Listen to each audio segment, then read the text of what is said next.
Transmitiendo desde la Ciudad de México. Urus Radio. Una estación para compartir.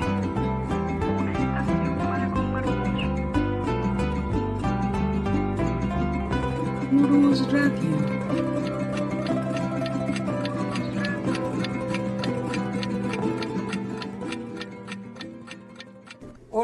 Hola, ¿qué tal amigos de Urus Radio?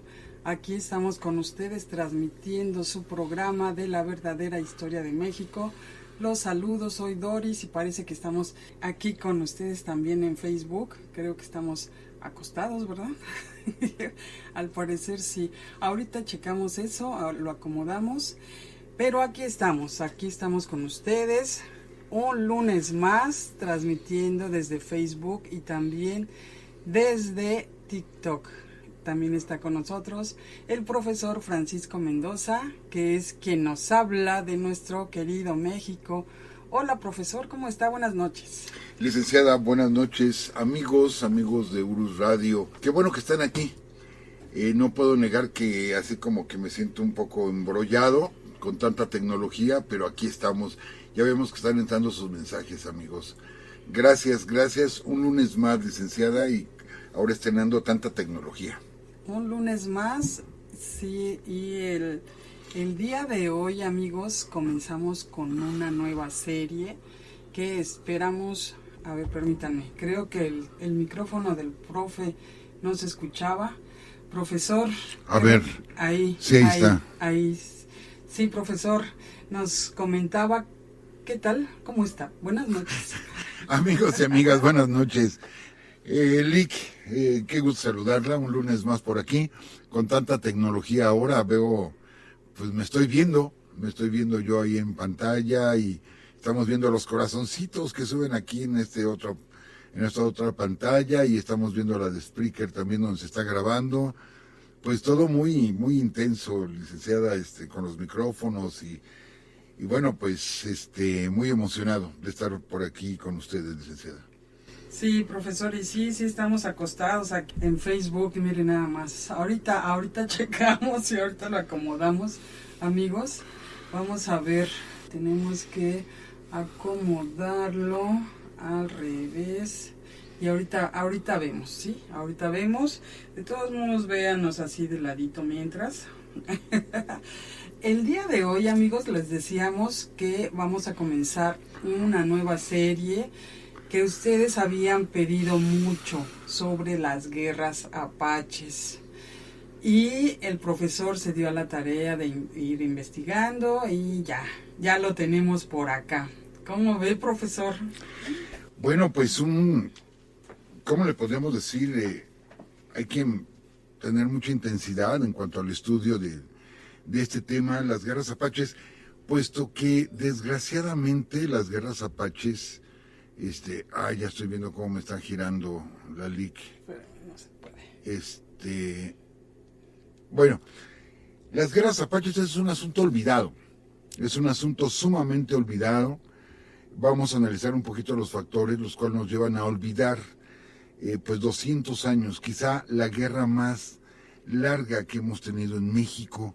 Hablábamos de la guerra de castas, de 100 años, pero las guerras apaches, pues duraron 200 años.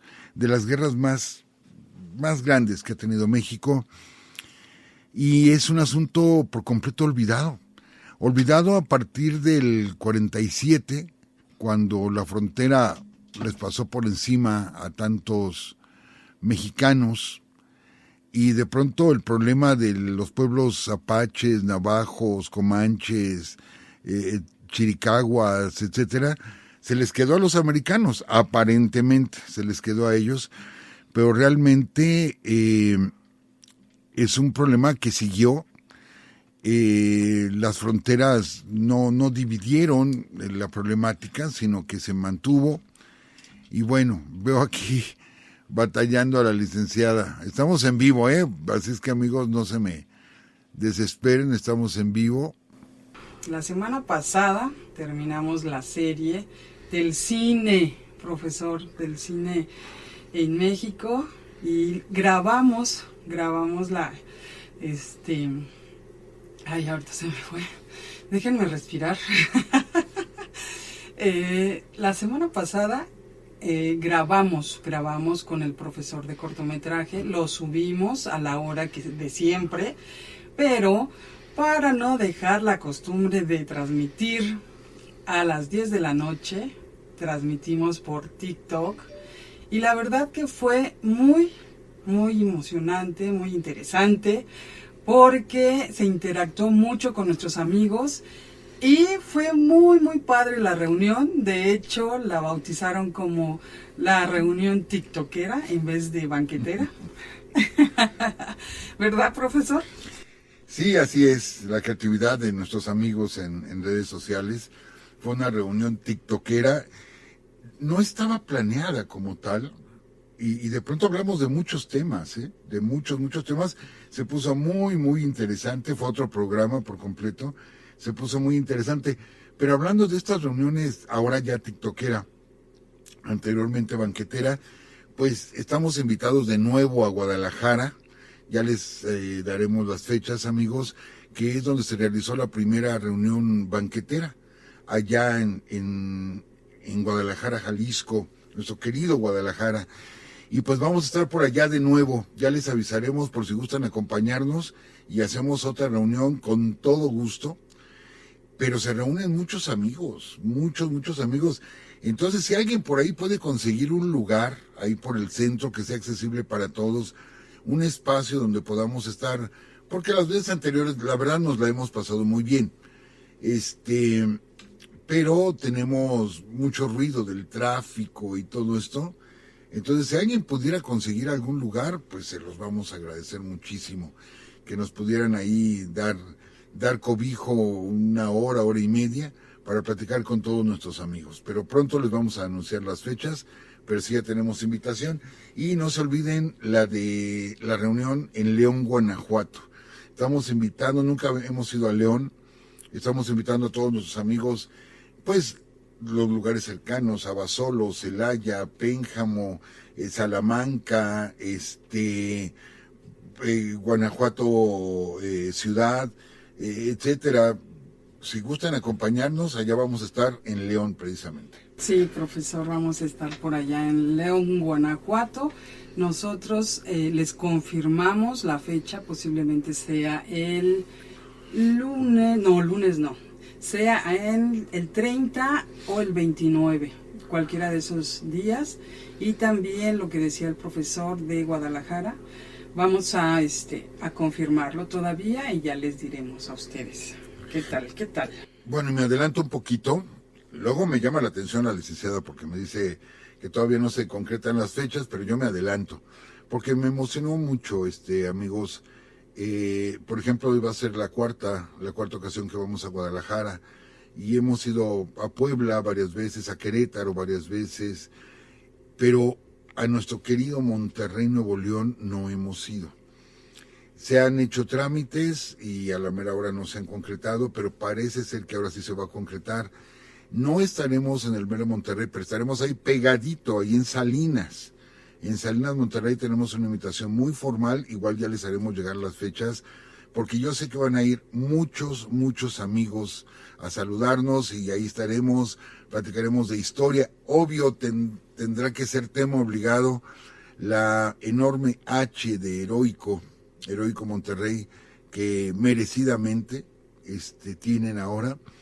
Y sabemos que tenemos muchos amigos ahí en Monterrey, entonces ya les daremos las fechas, pero estaremos en Salinas, que les digo, está ahí pegadito, no hay ningún problema, creo que se pueden trasladar. Y perdón que me haya adelantado, licenciada. Sí, no se preocupe, profesor, ojalá se haga, porque ya nos ha pasado, amigos, que algunas veces nos dejan vestidos y alborotados, Y a veces nosotros también, de repente, anunciamos y decimos, vamos a estar aquí, vamos a estar allá, y a la mera hora no se hace. Entonces, hasta no confirmar, les decimos sí, vamos a estar en esta fecha y ya. Queríamos ir a Cuatro Ciénegas, no se hizo, nuestro amigo ya no habló, no le estoy reclamando, Pero sí, hasta no confirmar les avisamos, amigos. Y bueno, pues entonces, usted me dice, licenciada, Sí, abrimos el tema. Abrimos el tema con esta serie nueva de las guerras apaches y muchos de ustedes, o muchos de todos nosotros los mexicanos, nos hemos enfocado a lo que es la historia de las culturas mesoamericanas y muchas veces hemos olvidado lo que es esas culturas, esos pueblos de Aridoamérica y que desconocemos y la verdad no sabemos mucho sobre ellos, de dónde vinieron, dónde se asentaron.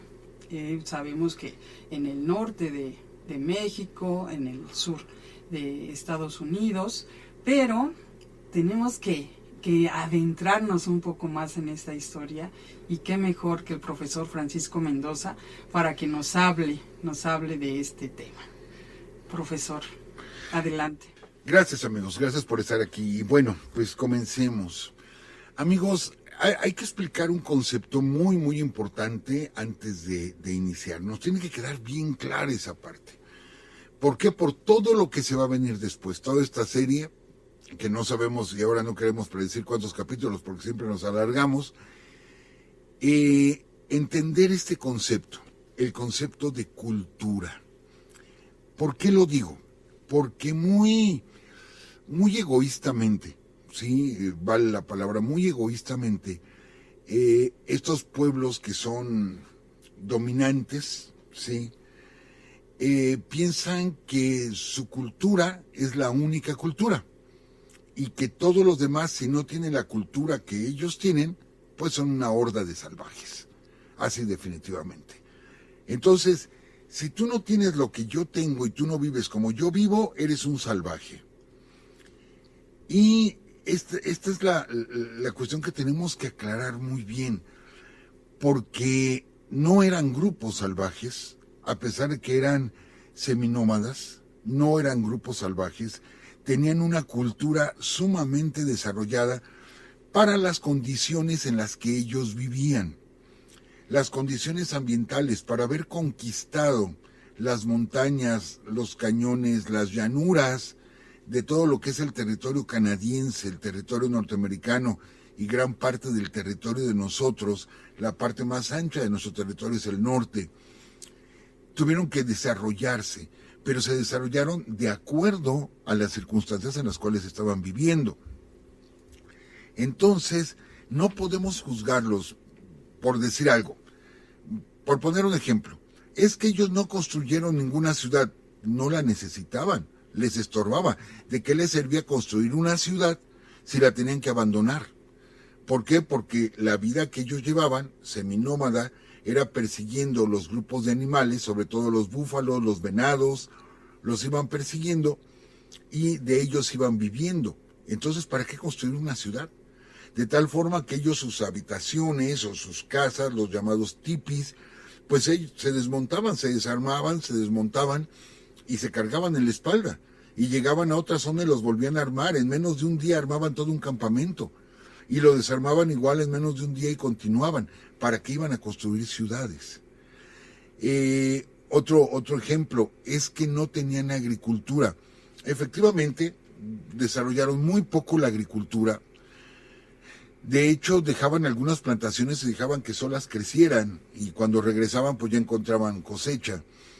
¿Pero por qué? Porque los climas allá no son para el tipo de alimento que nosotros tenemos.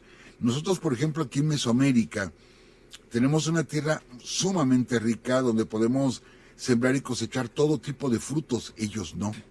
Ellos se alimentaban sobre todo de raíces o de plantas que les proporcionaban agua. Las condiciones eran difíciles. La tierra no es tan fértil. Salvo ciertos lugares, la tierra generalmente no es fértil por allá, a menos que haya sistemas de riego. Sí, cuando son naturales los sistemas, no se daba.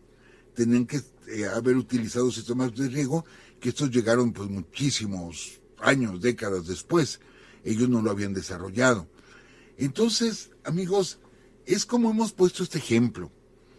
Y válgame el comentario, cuando nos han criticado a la gente de América, dicen, es que no tuvieron la capacidad de construir barcos como los galeones españoles. ¿Y para qué los queríamos? ¿Para qué? ¿Para cruzar en barco de un lado al otro del Suchiate o del Usumacinta? No los necesitábamos los barcos, porque para comer solamente comíamos del lugar donde estábamos, porque los frutos, los árboles se llenaban de fruto, o simplemente cruzar con una canoa a la otra orilla y ahí encontrábamos todo. ¿Para qué queríamos barcos? Es que no tenían animales, perdón, no usaban la rueda. Claro que usábamos la rueda, conocíamos la rueda, pero no teníamos animales de tiro. Entonces, no se podía hacer el traslado de mercancías, como lo utilizaban los pueblos originarios de América del Norte, que ellos utilizaban 2 troncos. Es que ahorita, licenciada, ahorita sí puedo como que explicar de otra forma porque sé que me están viendo. Sí, entonces puedo explicar de otra forma. Adelante, profesor. No lo había razonado. Y si después tenemos imágenes, perfecto. Lo vamos bueno. a ir implementando. Perfecto. Ellos hacían una especie de triángulo, aquí me veo, una especie de triángulo, y aquí era donde cargaban las cosas y jalaban este triángulo con madera, ¿sí? Entonces hasta que se terminaba esa parte de la madera y ponían más, y era la forma que utilizaban de cargar. Mientras que aquí se utilizaban, recuerden ustedes, los tamemes, utilizaban una cinta, una canasta en la espalda, y ahí transportaban la mercancía. Cada quien se va desarrollando dependiendo, ¿sí?, el entorno, dependiendo el hábitat que cada quien está poseyendo. Entonces, cuando llegan los europeos, se fundan las 13 primeras colonias ahí en Norteamérica y llegan los españoles del sur hacia el norte, obvio, ¿sí?, que no son pueblos que tienen el mismo desarrollo que los europeos.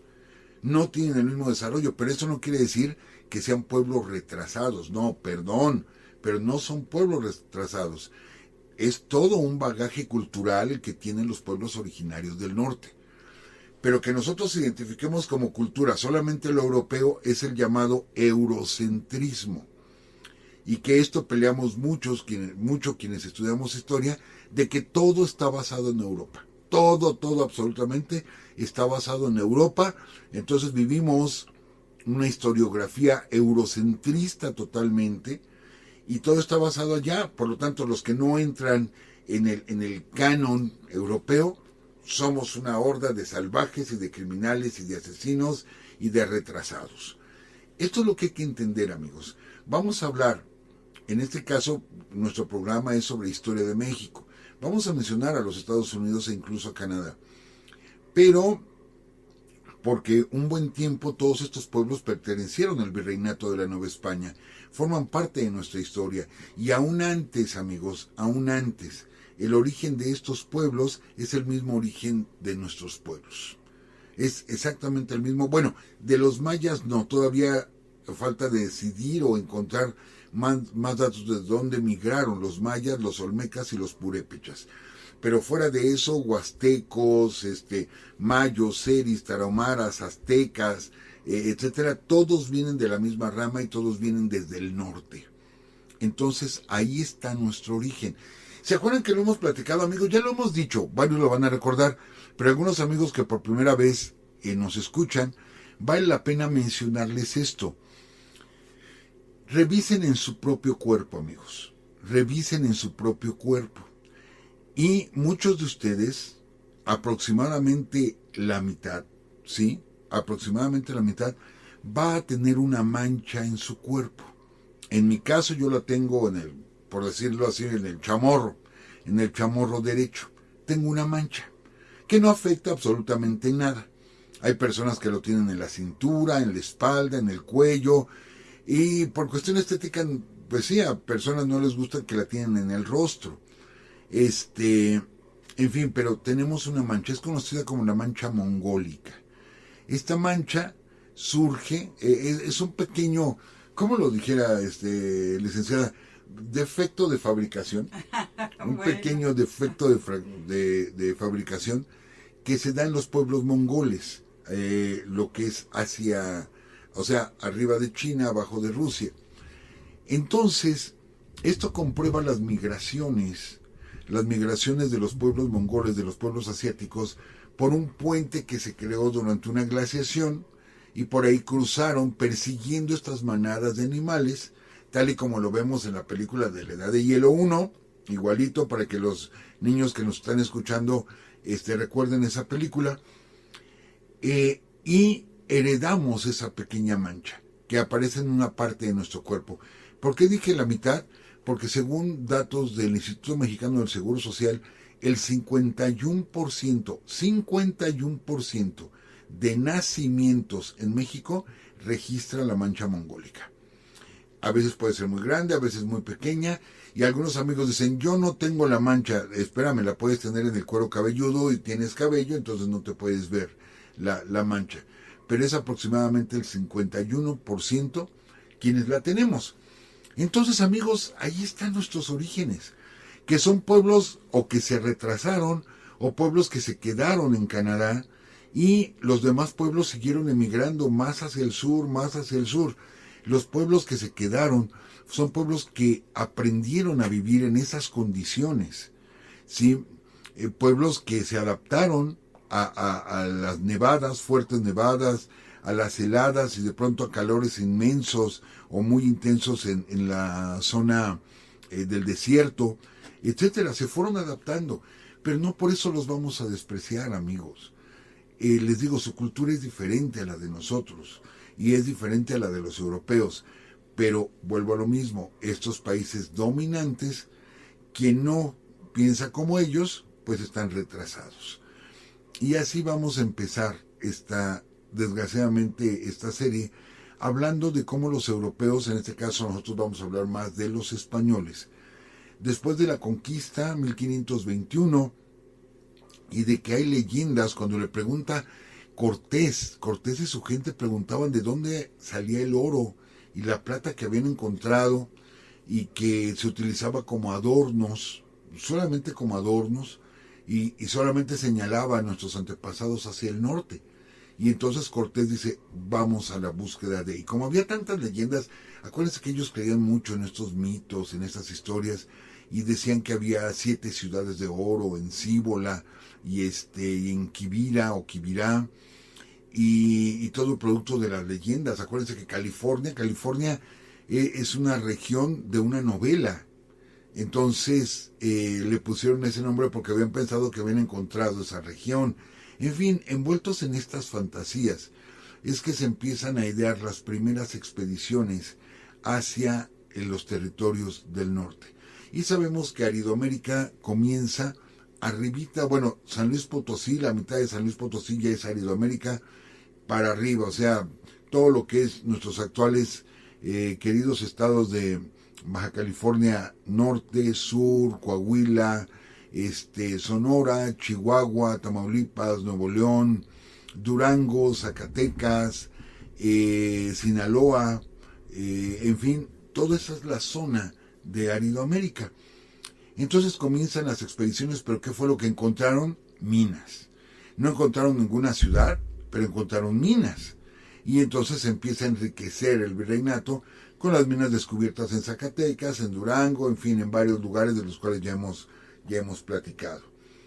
Entonces, amigos, al norte del territorio recién conquistado por los españoles, al norte existe un pueblo que aquí en el sur se les llamaba chichimecas. Y a toda esa zona se le llamaba la Gran Chichimeca. De hecho, sabemos que pueblos que emigraron hacia el sur o que bajaron, por así decirlo, son los que destruyeron Teotihuacán y los que destruyeron Tula. Eso es lo que dicen las crónicas, que son pueblos que vinieron del norte y que destruyeron esas ciudades. Vamos ahorita a entender por qué, amigos. No es una justificación, aclaro, es una explicación. Bien, entonces, amigos, comienza a poblarse el centro de México con el virreinato de la Nueva España, y comienzan las expediciones hacia el norte. Pero los pueblos allá en el norte, amigos, de hecho, la conquista nunca se culminó en el norte. Nunca se culminó. 300 años de que estuvieron los españoles aquí y nunca terminaron de conquistar el norte del país. ¿Por qué? Ya lo hemos explicado aquí. No es lo mismo que aquí teníamos una ciudad como Tenochtitlan, o no sé, las grandes ciudades, y aquí vive mi familia, aquí están mis bienes, esta es mi posesión, es una propiedad privada, y la voy a defender. Entonces me encierro en mi ciudad y la defiendo, como fue el sitio de Tenochtitlan. En el caso de los pueblos del norte, ¿cuál ciudad había? No había ciudades, no había grandes asentamientos. Entonces, si llegaban los españoles y atacaban, ellos se movían del lugar. Y como conocían perfectamente el territorio, se podían meter a las montañas, a los cañones, a los desfiladeros, y no los agarraban. No los agarraban. Entonces no los podían conquistar. Por eso fue que tuvieron que llevar a tantos pobladores de nuestros pueblos que fueron capturados aquí en el centro. Y por eso tenemos ciudades como la misma Monterrey, que fue fundada, fue poblada por tlaxcaltecas, por ejemplo. Hemos platicado de Durango, que tiene varias localidades que fueron pobladas por purépechas. ¿Por qué? Porque los españoles sí tenían la cultura de hacer ciudades, de tener asentamientos fijos. Mientras que los otros pueblos, ellos se seguían moviendo para un lado y para el otro. Entonces empiezan a formar ciudades y necesitan habitantes para estas ciudades. Y así es como se funda Zacatecas, se funda Durango, Sinaloa, varios pueblos de Sinaloa, Chihuahua, etcétera, llevando gente del sur hacia el norte. Entonces, amigos, la gente del norte, los chichimeca, la gente del norte, se mantienen libres. Es entonces que comienza la segunda campaña, por así decirlo, de conquista, que es la evangelización. Mediante la evangelización, enviando a los frailes franciscanos, etcétera, para hablar con los naturales, enseñarles a sembrar, porque ellos no sembraban. ¿Por qué? Porque recogían su alimento. Enseñarles a sembrar, a construir instrumentos de labranza, a volverlos sedentarios. ¿Para qué? Para poderlos controlar. Pero la región del norte es grandísima, amigos, grandísima. Vámonos un poquito a lo que ahora es Norteamérica. Si aquí aproximadamente teníamos 300 etnias distintas en Mesoamérica, en el territorio de Norteamérica y de Canadá se calcula que había 760 etnias. Imagínense ustedes, más del doble de lo que teníamos acá, lo tenían ellos allá. No pueden decir que los territorios estaban abandonados. El que un territorio está abandonado, ahorita sí, como tenemos propiedad privada, ahorita sí se podría reclamar un territorio abandonado. No, tenían dueños. Todos esos territorios tenían sus dueños y eran los pueblos originarios. Lo que pasa es que ellos no manejaban la propiedad privada. Por eso les digo, es una cultura distinta. No manejaban la propiedad privada, sino manejaban una propiedad comunal, era de todos. Aquí sí marcamos y decimos de aquí para acá hay tantos metros y de aquí para acá tantos metros. Allá no, allá estas montañas son de todos, el aire es de todos, el agua es de todos, los bosques son de todos. Es un concepto bien distinto. Mientras que llegan los europeos, acá los españoles, allá los ingleses, con esa idea de que mira, de aquí para allá y tengo que marcar una línea y pongo una cerca y de aquí para allá no puedes pasar. Es algo que les costaba trabajo a nuestros hermanos entender por qué se dividían las cosas así. Cuando ellos decían, es que el aire, no puede ser que tú tengas tu propio aire o tu propia agua. El aire y el agua es de todos, los dioses nos los dieron para todos. Sí, una sociedad válgame la expresión, y a lo mejor me critican por ello, pero muy socialista, digamos a su estilo. Entonces, se fundan las primeras colonias y los colonos comienzan a empujar a los pueblos originarios, los empiezan a empujar hacia el oeste.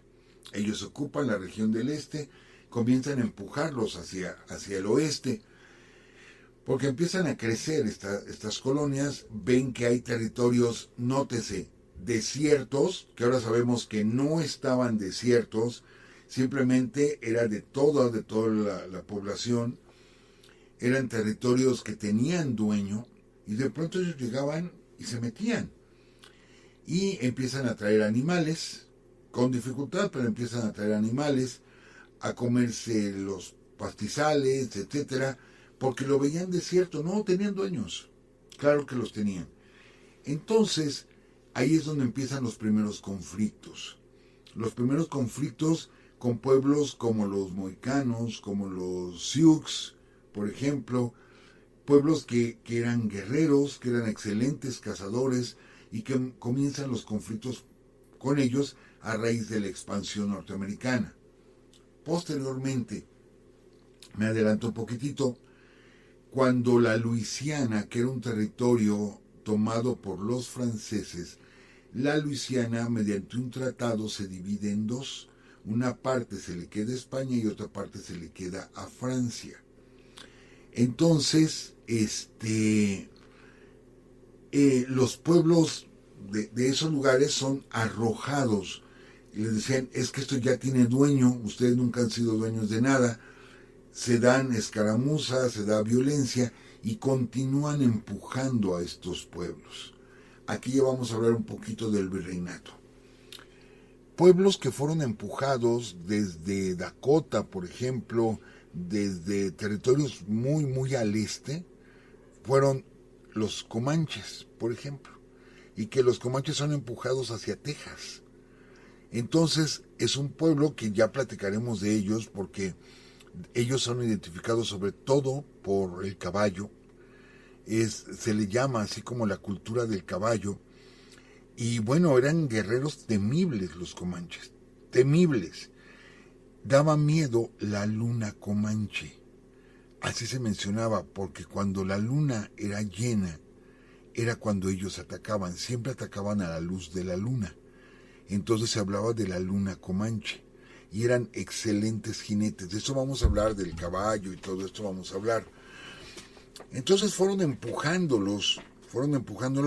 ¿Por qué? Porque tenían armas de fuego, acá se utilizaba el arco y la flecha, tenían... ¿todo bien? ¿Sí? Tenían armas de fuego, otras estrategias militares, y bueno, fueron presionándolos. Y pueblos muy al norte, ya en territorio canadiense, igual los empezaron a empujar los colonos británicos hacia el sur. De tal forma que grandes poblaciones como los navajo, los apaches, se concentraron en el norte de México y en el sur de lo que ahora es Estados Unidos, que en ese tiempo todo era el virreinato de la Nueva España. Antes de ser Norteamérica, tenemos al primer virrey que enfrenta el problema, entre comillas, el problema de los pueblos allá en el norte, y que es el virrey Bernardo de Galvez. En el año de 1786, Bernardo de Galvez, que es a la vez sobrino de José de Galvez. ¿Se acordarán ustedes cuando hicimos la serie de la Nueva España? José de Galvez fue sumamente influyente en México. Él era visitador del rey, estuvo un tiempo ejerciendo como virrey. Él fue el que tenía las instrucciones del rey Carlos para expulsar a los jesuitas de la Nueva España. Él fue el que se hizo cargo de toda la organización de la expulsión de los jesuitas. Era un hombre que le tenía todo el mundo miedo al visitador Galvez. Bueno, pues su sobrino, sí, fue nombrado virrey. Estuvo poco tiempo, estuvo de 1785 a 1786, pero en ese tiempo le bastó para visitar las regiones del norte y darse cuenta, fíjense bien, de que había que colonizar esos territorios, pero veía a los indios. A partir de ahora ya no voy a estar repitiendo que no lo digo peyorativamente. Ya mis amigos lo saben que no uso la palabra indio como un insulto, pero es que así es la referencia, ¿sí? Entonces, a los indios, como gente salvaje, como gente primitiva, a los cuales había que exterminar. Pero ahora fíjense, aquí es donde entra el juego macabro, ¿eh? Aquí entra el juego macabro. Resulta, ¿sí?, que ante el avance de los norteamericanos hacia el este, los pueblos empiezan a ir hacia Medio Oeste y el oeste y hacia el sur. Pero, ellos empezaron a robar en las haciendas, en los ranchos, en los asentamientos del virreinato de la Nueva España, robaban. ¿Qué es lo que robaban? Robaban ganado, robaban caballos, robaban instrumentos de labranza, ¿sí? ¿Por qué robaban esto si ellos no sembraban, amigos? Para vendérselos a los norteamericanos, que iban avanzando, norteamericanos y franceses. Ellos comerciaban mucho, los franceses comerciaban mucho con las pieles, sobre todo la piel de búfalo.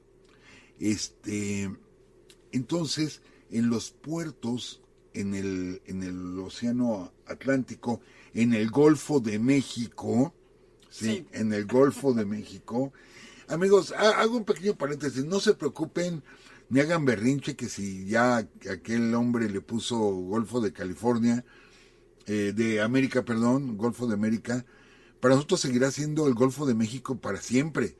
Es más, si ustedes revisan un mapa de los Estados Unidos, el río Bravo es el Río Grande. Ellos lo llaman Río Grande, nosotros lo llamamos Río Bravo. Pues, ¿cuál es el problema? Ellos que lo nombren como quieran su mitad y nuestra mitad la nombramos como nosotros queramos. Entonces, no hay que pelearnos, amigos. Simplemente seguirá siendo el Golfo de México y ya. ¿Sí? Entonces, no hay ningún problema. Es un berrinchito de este tipo y no hay ningún problema. Sigue siendo Golfo de México. Pues bien, cierro paréntesis y continúo. Entonces, por los puertos del Golfo de México, era como comerciaban.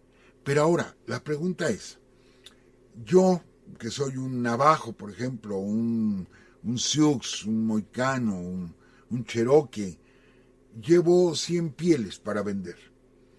Y me van a pagar con francos franceses. ¿A mí de qué me sirve que me paguen con papel? ¿Ante quién lo voy a cambiar? ¿Quién me lo va a recibir? El que me den pedazos de papel ahí impresos que diga vale por tanto, ¿ante quién? No me sirve de nada el papel. Entonces, no se utilizaba como una venta directa, sino como trueque. ¿Cuál era el trueque, amigos? ¿Qué era lo que utilizaban para el trueque? Armas, ¿sí? Pólvora, municiones y whisky.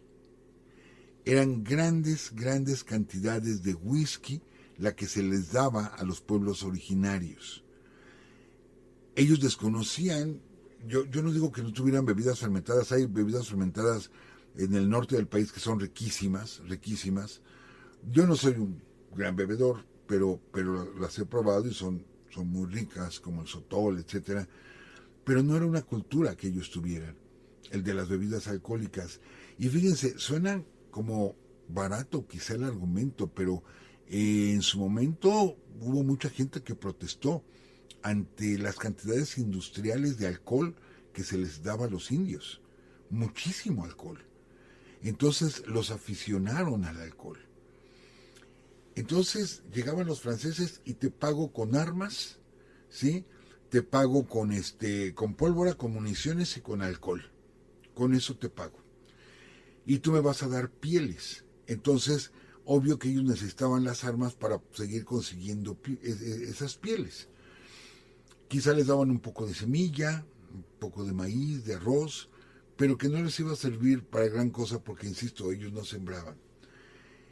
Esto se va a repetir, porque incluso, me adelanto un poquitito, incluso ya en México, para tranquilizar a los pueblos apaches, para tranquilizarlos se les daban regalos. ¿Qué regalos se les daban? Se les daban cuentas de vidrio, espejos y aguardiente. Era lo que se les daba como regalos, como obsequios. Porque les digo, no se les podía dar dinero, ¿ante quién lo iban a cambiar? Entonces, desde ahí comienzan a tratarlos como si fueran, pues no sé, muy inocentes, muy niños. Toma, te doy esto para que te entretengas, un juguetito, y tú me vas a entregar 100 pieles, ya sea pieles de búfalo, pieles de oso, piel de venado, etcétera. ¿Por qué? Porque Europa es un continente sumamente frío, muy frío, y tienen que sobrevivir, y por eso les interesaba tanto, si les interesaban tanto las pieles, a tal grado de que llegaron a casi extinguir algunas especies, de eso también ya platicaremos, de la cantidad de pieles que se iba para Europa. Posteriormente, bueno, serían los sembradíos de algodón, cuando ya la maquinaria y la revolución industrial, etcétera, hicieron las máquinas para hilar el algodón, fueron los grandes sembradíos de algodón que utilizaban mano de obra esclava. Pero bueno, entonces estos pueblos, les digo, cometen saqueos en el norte. Saqueos los están orillando a ello porque les están quitando sus tierras que por centurias ellos caminaban de un lado para el otro, se las están quitando. Y les decían, o bien quédate en una reservación. A ver, amigos, gente que por generación tras generación tras generación están acostumbrados a caminar, a seguir al bisonte, a buscar los bosques, y de pronto los vas a encerrar en una reservación. No podían, porque culturalmente ellos no entendían que alguien se quedara en un solo punto encerrado. No lo podían entender. Y creo que tenían toda la razón. Ellos no habían aprendido eso de generación en generación. Entonces, el virrey Bernardo de Galvez es el primero que intenta, ¿sí?, controlar a los grupos que atacaban las poblaciones en el norte de México. E incluso, pues hay que ver de quién era sobrino, de dónde venía este hombre. Él es el primero que ordena el exterminio, ¿sí?, de los pueblos apaches. En este caso, los pueblos apaches, ellos bajan desde Indiana, Wyoming, etcétera, Canadá, Indiana, Wyoming, por esa ruta van bajando y apuntan directamente a Chihuahua, de tal forma que la zona apache era una parte de lo que hoy es Texas, lo que sería Coahuila, y Chihuahua y Sonora. Y la zona Comanche era el otro extremo, o sea, pegado a Tamaulipas, Nuevo León, era la zona de los Comanches, que entre ellos había rivalidad. Entre el pueblo Comanche y el pueblo Apache había rivalidad. Entonces, a ver, amigos, yo hace rato le platicaba a la licenciada y le decía, entonces estos señores, no solo los franceses, sino también los norteamericanos, que empiezan sus migraciones hacia el oeste. Todavía no viene la guerra con México, Todavía no viene la guerra, es hasta el 46. Pero comienzan a migrar. Y ellos, pues es gente que viene, perdón por la expresión, pero con una mano adelante y otra atrás, que llegaron de Europa, porque les prometieron tierras. Y llegan, les digo, sin nada. ¿Cómo se hacen ellos de ganado? ¿Cómo se hacen ellos de instrumentos de labranza? ¿Cómo? Si no los tienen. Solamente cruzaron en barco y les dijeron, de aquí para allá, agárrate un pedazo de tierra. ¿Cómo lo hacen? ¿Sí? Comprándoselo a los indios. ¿A cambio de qué? De aguardiente. Sobre todo aguardiente y espejitos y cuentecitas. Entonces, ¿de dónde lo sacaban los indios?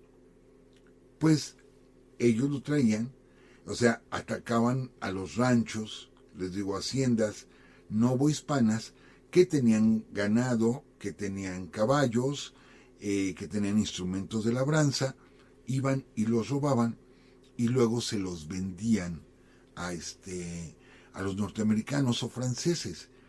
Y ellos, aparte de eso, les daban armas. Porque al principio era el arco y la flecha, extraordinarios, igual para utilizarlos, pero pues sí resultaba mucho más práctico la pólvora. Entonces, ellos eran los que les vendían armas. Y de hecho llegó a haber reclamos por parte del virreinato para que los norteamericanos, estamos hablando ya de que ya se independizó Estados Unidos, los norteamericanos no le vendieran las armas a los apaches. Esto no es nuevo, amigos, esto no es nuevo. Recuerden ustedes que Porfirio Díaz es el que pone fin a la guerra de castas allá en Yucatán, entregándoles Belice a los ingleses con la condición de que no les venda armas a los mayas. Sí, que ya no le vendan armas a los mayas. Y entonces yo te entrego el territorio de Belice. O sea, perdimos ese territorio a causa de eso, de que no, Porfirio Díaz no quería la venta de armas.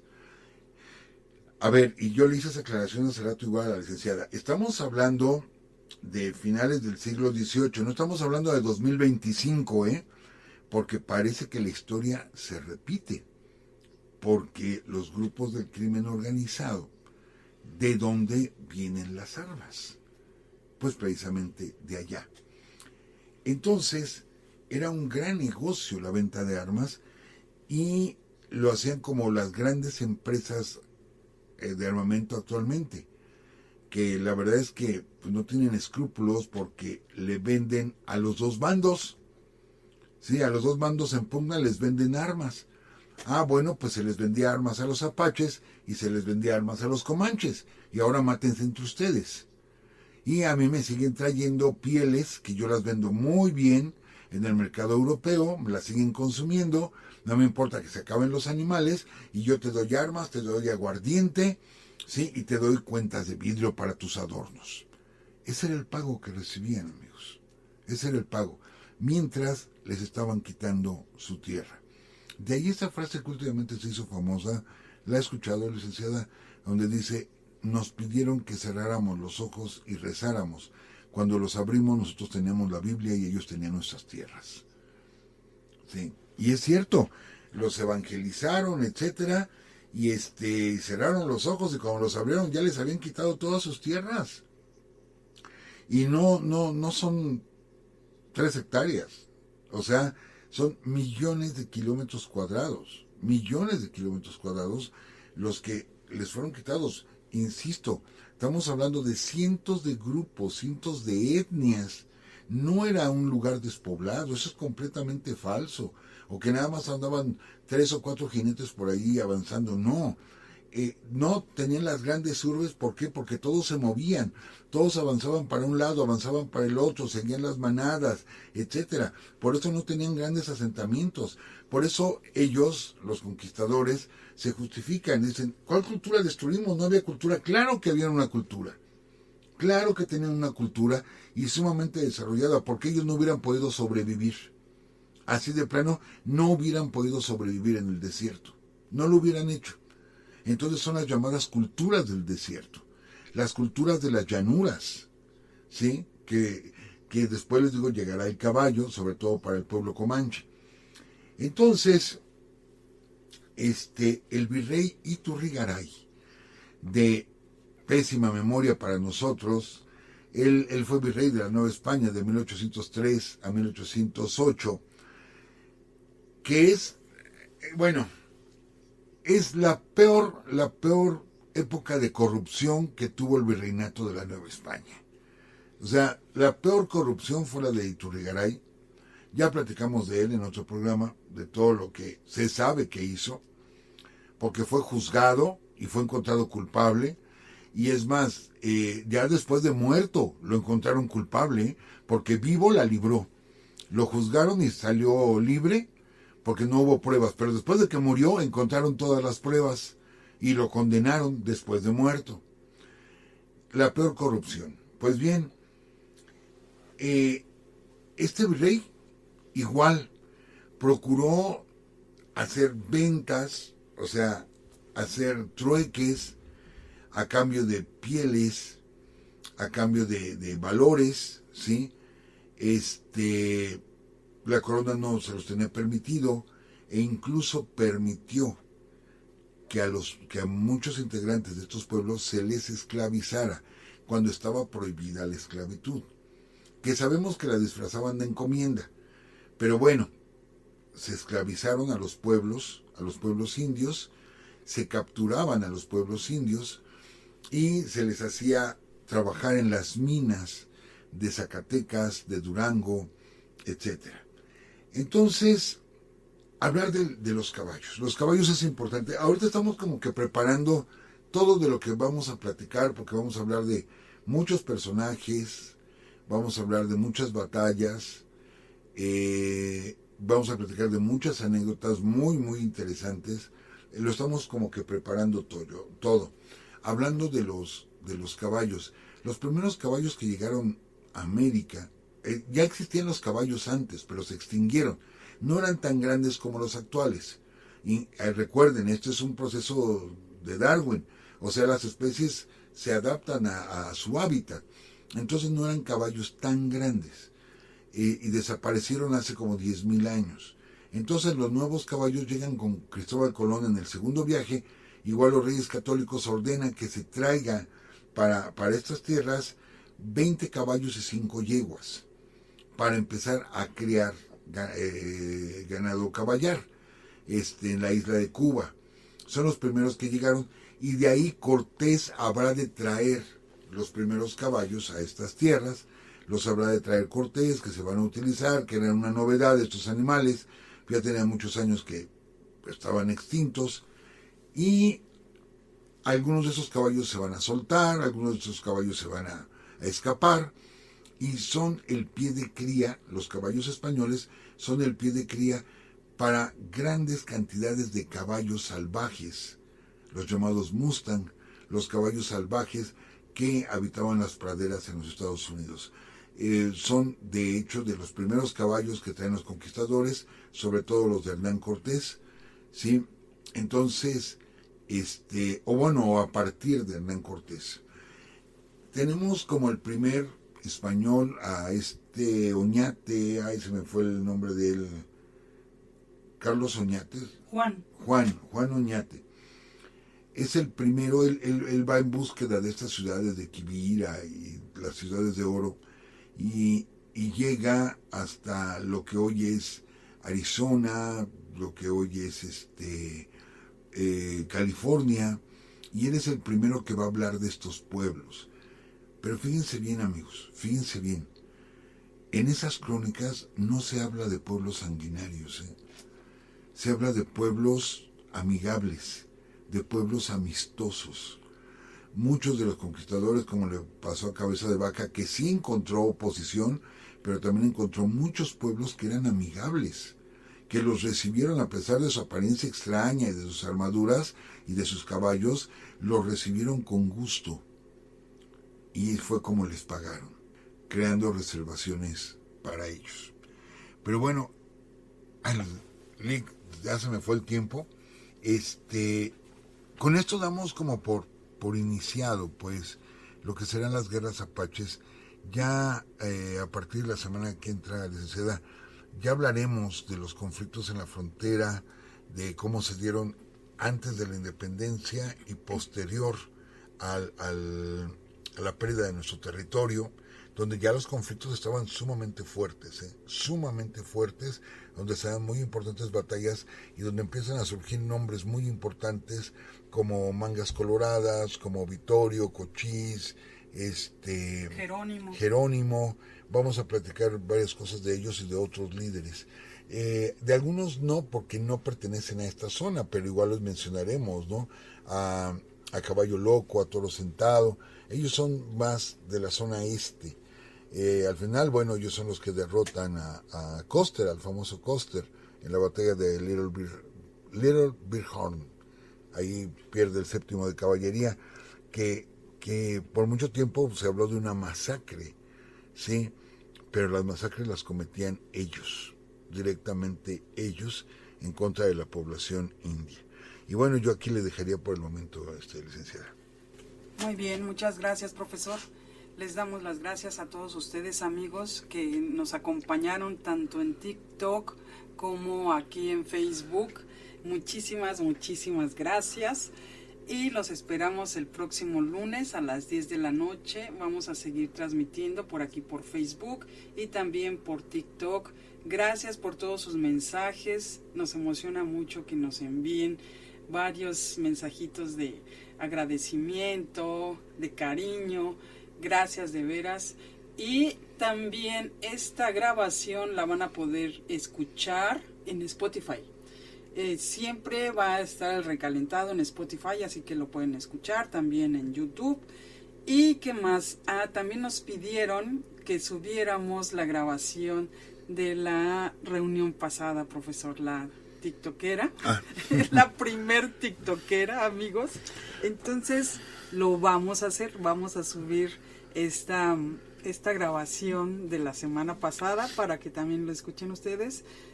Fue una buena reunión, profesor. Sí, se puso muy buena. Les digo, hablamos de muchísimos temas, no solo de cine, hablamos de muchos temas. Se puso interesante. Sí, entonces los esperamos próximo lunes. Saludamos a varios de nuestros amigos que se encuentran tanto en Facebook como aquí en TikTok. Muchísimas gracias. Nos dicen que Oaxaca nos extraña. Nosotros también extrañamos Oaxaca. Dijimos que la tercera era la vencida y no se nos hizo, ¿verdad, profesor? No, van 3 veces que nos invitan y no se ha concretado a Oaxaca. Sí. Entonces pronto estaremos por allá. Y si se concreta también ir para Salinas Victoria, ¿verdad, profesor? Salinas Victoria, Nuevo León. Así es, arribita de Monterrey. Por allá estaremos en Nuevo León. Y posiblemente también haremos una banquetera allá en Monterrey, si es que vamos para allá. Tenemos grandes amigos, bueno, en todo el país, pero allá en Monterrey tenemos grandes amigos y yo sé que nos vamos a encontrar por allá, nos vamos a dar un fuerte abrazo con todos nuestros amigos allá en Monterrey. Sí. Y pues ya nos vamos, amigos, de verdad, un fuerte abrazo, gracias a todos por acá en TikTok. Están varios amigos que nos acompañaban antes en Spreaker y también estamos transmitiendo en Facebook porque muchos de ustedes nos pidieron que transmitiéramos desde aquí porque muchos no tienen TikTok. Y otra cosa que se me olvidaba, profesor, que el día de hoy estrenamos logo. Ese logo lo pueden ver, los amigos que nos están escuchando aquí en TikTok lo pueden ver en Facebook. Lo realizó nuestro amigo Gabo, a quien le mandamos agradecimiento. Muchísimas gracias, Gabo. Y también hizo la foto, la imagen de perfil también de la página de Facebook. Muchas gracias. Agradecemos también a César Correa, que nos apoya. Uh-huh. Y quién más, pues a varios de ustedes, amigos, que siempre están ahí al pie del cañón. Ahora sí nos vamos, profesor. Sí, nos vemos aquí. Bueno, ahora sí, ¿verdad? Nos vemos aquí. Ahora sí. Nos vemos aquí dentro de 8 días. Aquí nos vemos próximo lunes a las 10 de la noche, ya saben, en Facebook o en TikTok. Gracias amigos. Gracias Juan. Gracias Migdalia Cantú. También está Lizardo Caro. Caro también. ¿Otra Caro? Varios nos mandan mensajito. César López dice que nos mandan saludos desde Los Ángeles. Gracias. Ya nos vamos. Los esperamos próximo lunes a las 10 de la noche. Aquí en su programa de La Verdadera Historia de México. Y se me olvidaba decir la fecha, que estamos ya en febrero, profesor. 3 de febrero de 2025. Ahora sí nos vamos. Cuídense, un fuerte abrazo, amigos, y hasta luego. Esta fue una transmisión más de Urus Radio. Urus Radio. Los esperamos el próximo lunes a las 10 de la noche. Hasta entonces.